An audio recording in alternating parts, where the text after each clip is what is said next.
our bikes are essentially exact the same parts, same motor spec, suspension settings, from race bike to practice bike to test bike. So some of the, what we would consider the unobtainium parts on the bike, factory parts, we call them SR parts. That's our lingo at the shop, getting stuff from Japan, getting different parts from vendors that we seek out, you know, outside of our industry. And one of them is our carbon manufacturer. He's not an in the industry carbon producer. So we have and pay for molds for like water pump guards and the skid plate, the disc guard, some of our brake protection back here, and like our master cylinder covers. That's all stuff that we design in-house, buy molds, work with the carbon guy. Our parts guy works with him, and they produce these one-off pieces just for our bike. Some of the other unobtainium style stuff is stuff that we actually produce in-house at Cowie here in Southern California. So it's all of our like CNC parts. Like I was saying, like this one-piece foot peg, that's designed, made, and stocked in-house at our race shop. So you get the raw material in, it all stays right in the building. We can work with Jeremy, our CNC guy, and make everything directly to our specifications. So that's a really nice piece.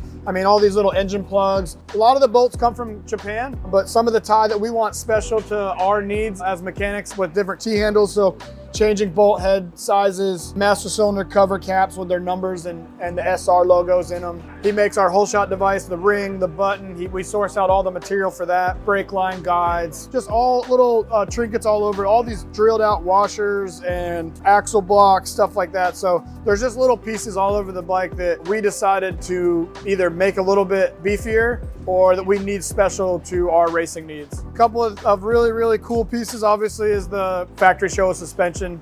It's an unobtainium part, you can't buy it. It comes from Japan. It's at the top of its game on suspension side of stuff. We're running a BFR shock. That's really cool. It's newer technology. It's nice to be able to finally have work like in the supercross setting. So a couple of things that make this bike Adam's bike. When we got back riding this season, he decided to switch back to the fat bar. He felt more comfort there. Another addition to his bike this year to help him is a full waffle Renthal grip. Kind of uncommon here. A lot of people usually use either no waffle, or probably the majority of the guys use like a half waffle, but the size of his hands and the comfort on the bike, he prefers this full waffle grip, which is actually pretty burly for like the average guy. He's not super picky about a lot of like heights and bar positions. I take measurements to make sure they're within a millimeter, you know, on settings of different levers and brake heights. And obviously every bike's a little bit different. He does run a little bit of a longer head pipe from Pro Circuit for this SR model. Just different characteristic of the engine. I likes that a little bit better than, like, say, Jason's is just a little bit shorter. To actually shine it up is a pretty involved process. I got to do like an acid bath and some Scotch-Brite and sandpaper. It's a lengthy process. There's a bunch of stages to it, but that's what it gets the shine out.